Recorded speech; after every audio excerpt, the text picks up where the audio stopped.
Welcome to another episode of the Golden Hour. I'm Sharif here with Dr. Kevin Majeres. Kevin, welcome. How are you doing?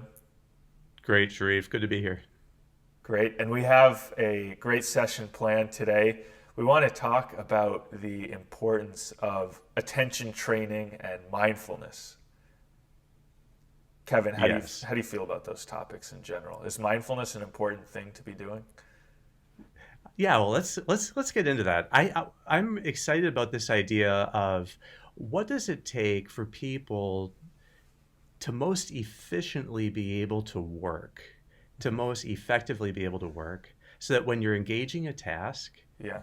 it actually requires like less effort to do it, but you get it done better. It's kind of like the I think that the way we prepare ourselves to actually do a task, you could be like a 2013 MacBook or a 2020 MacBook. Okay. Okay, so like the older model, it like doesn't have the best hardware or software, and it has to work so hard Hmm. for a particular computation. Yeah. You hear the sound, it gets hot, the fan's running. Yeah, the fans running is doing so much, whereas like the later model is able to just efficiently do the computation like effortless, and so the amount of energy expended to do it ends up being much less.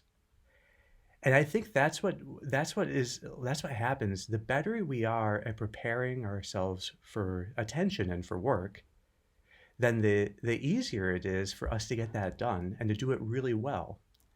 And so I think that we talk a lot about flow as it's a form of effortless attention. But really, any kind of good work, whether it's technically flow or not, should in that kind of way be effortless in that you are able to lock onto a task. And when you set yourself to do something, your attention stays there. And then part of you is able to slightly hover and to be aware when your attention leaves it so you can bring it back. Or when there's a potential rabbit hole you could go down and then you bring it back. So that ability to engage a task, and yet there's a little bit of hovering above it so you can kind of see what to do and then totally engage it. So the more I've been thinking about it, the more I see that we need to exercise our attention and support it before starting to work, and then we are more like that 2020 or the more recent MacBook, that we have better connective connectivity in our brain. And so this isn't. I think there are two forms of exercise that do that: physical exercise and attention exercise. Yeah, I mean, I first got interested in mindfulness in the context, well, kind of more in the context of leisure actually, because I would be watching a movie or reading a book or listening to music. Actually, this would happen especially. I would be listening to music while I was walking to the gym, and then I just found I like had no idea what I was listening to after 2 minutes because my mind was just wandering, or I Hmm. couldn't follow movies. So yeah, it was a kind of then later thing, finding out how valuable it was when applied to work. But it makes a ton of sense. So so two forms of training your attention: physical exercise and attention. So what does that look like? Yeah, just to briefly mention the physical because it's more simple, but how easy it is for your brain to do work depends on the connectivity between neurons. And that has to do entirely with how fully filled out those neuronal trees are. So if you think of a neuron as like a tree without leaves in the winter, you want millions of little tiny twigs everywhere. But chronic stress, like lockdowns and pandemics and unrest, chronic stress and high cortisol end up shearing off those little twigs, which means now your neurons' abilities to talk to each other are really significantly reduced, which means it takes a lot more work to get things done. And you feel kind of foggy. So people, who are under chronic stress, their thinking is less, it's just less crisp, and their memory is less crisp. Uh, One time of intense exercise is enough to get your neurons to fully put those twigs back out. And it has to do with the growth factor. And we've talked about that in previous episodes. But it's just to say that it's interesting, right? That like a burst of physical exercise that you would do, sprints increase this effect by 50%, is enough that when you, a couple hours later, are going to work, you actually have a much greater connectivity. It's like you've changed the hardware of your brain. You went from that 2013 to 2020 model So just by exercise, and it lasts for 2 days at how least. does that specifically improve the attention? As I think we've talked about it in the past in the context of, well, I just associate with like feeling kind of clear versus feeling more fuzzy. So Hmm. that kind of clarity of thought. But so can you just draw a little bit that the connection between that kind of feeling and what attention is? Well, the better your brain, your neurons are at talking to each other, the more rich their dendritic branches are. The better they are at communicating then in sync. And so attention is like attending to one object means that all these neurons, especially in your prefrontal cortex, have all gotten now in sync together. But their ability to sync up depends a lot on their dendritic trees, their branches. That they had to be super twiggy and branchy to easily get into that kind of dance of synchrony. Which, when you're trying to just focus on one task, what you see are in the EEG, you see theta waves. So there's this concept of theta locking or theta phase locking. I like calling it theta locking for short, where you get locked into these theta wave patterns, and that means your attention is locked on to one object. But you can still be aware of if your mind wanders, and then bring it back and re-engage. And so, but that synchrony happens more easily the healthier your neurons are. So that's why physical exercise, it makes this kind of theta locking on task, it makes it much more effective. But then you can directly strengthen your ability to theta lock. So, and that is what happens when you practice mindfulness. Really, any form of focused attention where you're in some way bringing a kind of stillness and silence to your attention. And then you're able to see yourself like in a mirror, and you see how flighty your mind is and how it's wandering. And then you keep stilling it, like anchoring yourself on one thing you're focusing on, and then detecting quickly when your attention wanders, and then disengaging from that and refocusing on the thing that you're looking for. So there are these skills you practice, and those actually make your lock onto the intended object. Like in this case of mindfulness, it could be something like the breath. It makes it much more powerful. So when you're doing mindfulness, you can generally focus on anything in the present moment. And it's usually a sensation. So mindfulness is just simply focusing your attention on something in the present moment. And it does it always have to be a sensation? Like I just think of it in terms of like sounds or touch or something of that nature. But I guess it can also be watching your own thoughts. Sometimes people do that, or like the body scan. Hmm. But so could you just fill that picture out, or is Yeah. there a So structure there? there are two different things to that you can practice. The core of focused attention training is the ability to be aware of the mind wandering, disengage from what it wandered to, and refocus back on the intended object. So that strengthens a certain kind of ability to lock onto task. There is like as part of that first step, the ability to like detect mind wandering. There's a way of specifically practicing that called open awareness. And with that, you just learn to be aware of where your mind is going without trying to direct it. And then so you like notice thoughts come in and out. This like a good example of this is the bubble wand exercise. Again, it's kind of a funny thing, but you just imagine that you're like you sit with your eyes closed and you wait for a thought to enter. And as soon as words enter your mind or image, you imagine it leaving your mind, and then you tap it with an imaginary wand and it puts a bubble around it and it floats away. and you just wait for the next one to arise.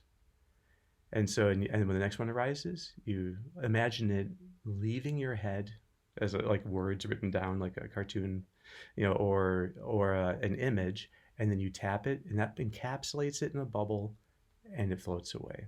And you wait for the next one. That would be one form of practicing open awareness.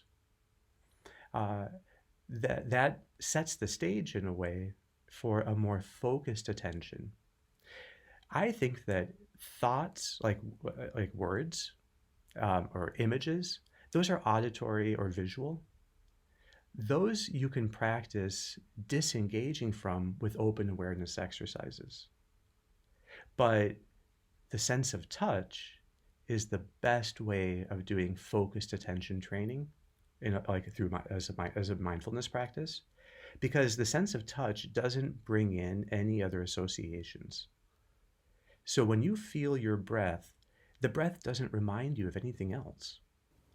But if you're listening to sounds around you, and then you hear the sound of hammering in the distance, and you think, oh, I need to fix the sink in the bathroom. And so there's something about sounds and sights that, just because they're so powerfully part of your association cortex, that they just trigger other thoughts so much that it's hard to use them as the object of focused attention, but they're great for open awareness training. Okay. So And actually, both of those are important elements of sustained attention. some people might be confused that, so breath and touch, how are those related? Oh, yeah. I think, yeah, you feel your breath with a sense of touch. Oh, like an internal sense of touch? Exactly. Okay. So, in fact, if you're aware of the breath in your body, you could be aware of the sense of life in your body. But you are aware of the sense of the life of your body through touch, by actually feeling the sensation of your whole body all at once. And it really is like your very act of being is something that you are touching. And so you can be locked into it and there's the more you practiced you are at focused attention, the easier it is then to stay in silence in your mind while you're simply touching the sensation, you could say, of your breath or of the life of your body or your act of being. And so how does, when we talk about anxiety, there's the amygdala sounds the alarm. So you get the rush of adrenaline and you might feel tightness in your chest. How does the mindfulness of the sensation of emotion, anxiety, or maybe emotion in general, how does that fit into this picture? Yeah, so it's the same sense of touch. You have to open up to physically feel the emotions you're feeling. And that doesn't mean thinking about them. And that's why they say that mindfulness is a non-judgmental awareness of a present sensation. And I think that non-judgmental just means, in part, that your intellect isn't involved at all. There's no evaluation or, rating, is this fitting or unfitting or good or bad. It's just total openness to what is and holding that openness there. So the sense of touch in that sense is non-judgmental. And then you physically feel it in your chest. I like people, if I'm going to be doing any kind of emotional work with them in the sense of helping them over anxiety or anger or whatnot, I really do like them to have a lot of practice at feeling the sensation of the breath in their chest, particularly the front of their chest, because that's where you feel emotion in a sense the most efficiently. But my point here is simply that all of that kind of attention training, spending 15 minutes a day just to doing focused attention training, which is anchor yourself on one thing, notice that when your mind wanders off, let go of whatever it went to and bring it back. Just doing that, exercising those moves again and again and again, it builds up your ability to intensely engage a task with fewer and fewer distractions, which means less and less effort in your workday. Because a distraction means that part of your mind thought up a false step for you to take right now, but that took a lot of effort for it to make all these predictions and to come up with that one. And then it takes a lot of effort to not go down into that rabbit hole and to resist it. So all of that is people creating in a sense, more work for themselves while they're trying to get other work done. The ability to do focused attention training, say 15 minutes a day as a minimum, what that does is it strengthens their ability to lock onto one task. That's what I call the theta locking, because you get into a kind of a synchrony with it. And then you just get pulled more and more through the task. And so you're not wasting effort with distractions and fighting them. So now you mentioned 4 steps. So or 4 skills, I should say. Anchoring into one specific thing. So that's what we talked about, anchoring into the breath, and that's the best way to do it, or anchoring into another sensation. And then monitoring, so kind of noticing when you're going off track. And then disengaging from the distraction, and then redirecting your attention back into the thing that you're anchoring in, right? Yeah, exactly. So I think that there's typically in mindfulness research, they take those first 2 steps as being the same thing. Okay. That to basically, you choose what you're attending, say the breath, and as you open up to feel it, you're setting up a monitoring system to notice when your attention leaves it. And so they just see all that as one step, and they that's really you set up the monitor, and then that allows you to, as soon as you are aware that your mind has left to some other topic, you let go of that topic, you disengage, and that's a distinct skill. And then you redirect back to the original chosen object of focus. Okay. So, I mean, one thing that you mentioned here is the idea of wanting to work without any effort. So to me, that sounds like challenge reduction. That I want my work to be easy. So would you agree with the following formulation, that it's not that you want to work without effort necessarily, but that you want to be able to pour all your effort directly into the task with as little friction or kind of wasted Exactly. effort? Yeah. So it's a lot like if you were to imagine someone practicing pole vaulting. So what they're really trying to practice is being able to get over higher and higher bars. Having them wear ankle weights. Okay, it would be more challenging, but it's not really germane to the task they're trying to improve in. And so by getting yourself more able to lock onto a task effectively, you're able to make sure that all of your effort is directed into improving in that task, not things that don't help you, that are not germane or relevant to the task. Yeah. And then we talked in the episode a couple weeks ago on sleep about the kind of gold, silver, bronze, no metal system, where gold is when everything goes perfectly with sleep. Silver is where the effort that kind of you do everything right, even if ultimately getting perfect sleep is outside your control. Is there anything going on here similar to that, where, okay, being perfectly mindful is gold, but, well, you can't aim for having 0 distractions. So what you really aim for is the silver medal of trying to be anchored in what you're doing. And then if a distraction does arise, that you do this disengagement and redirection. Yes. I think the difference here, bronze means that externally you're doing the right thing, but there's a lot of internal frustration. And then silver means externally you're doing the right thing, but internally you're also doing the acceptance behaviors, reframing and mindfulness, and of course staying in the challenge. And then gold is that now there's no inner turbulence at all. And you're just able internally and externally to have this smooth course doing the right thing.